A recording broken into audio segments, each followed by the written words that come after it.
High, welcome back to my channel. আরও একবার স্বাগতম তোমাদের সকলকে আমার কিচেনে। তো আজকে আমার শাশুড়ি বানাচ্ছে আমার ফেভারিট চিংড়ি মাছের মালাইকারি। তো কিভাবে আমার শাশুড়ি বানালো চলো তোমাদের সাথে শেয়ার করি।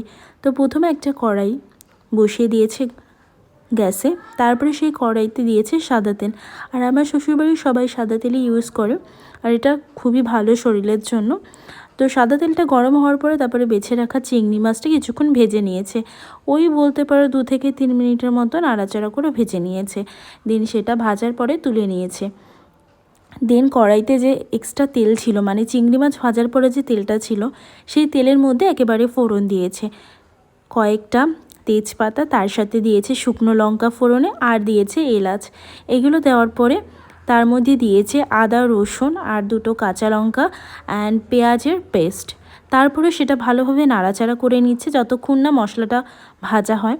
তার মধ্যে অ্যাড করেছে হলুদ আর পরিমাণ মতো নুন।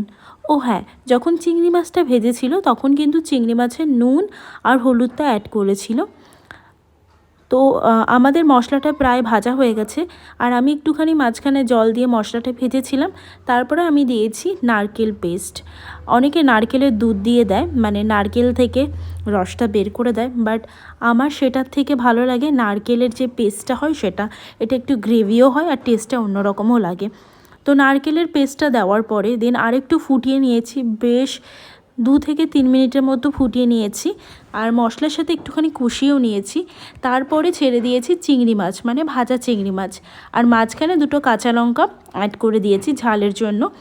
তারপরে আমি অ্যাড করেছি নুন, আর স্বাদ অনুসারে দিয়েছি চিনি।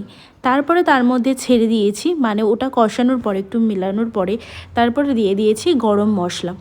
তো একটু নাড়িয়ে চাড়িয়ে আমাদের চিংড়ি মাছের মালাইকারি রেডি। তোমাদের কাদের চিংড়ি মাছের মালাইকারি খেতে ভালো লাগে আমাকে কমেন্ট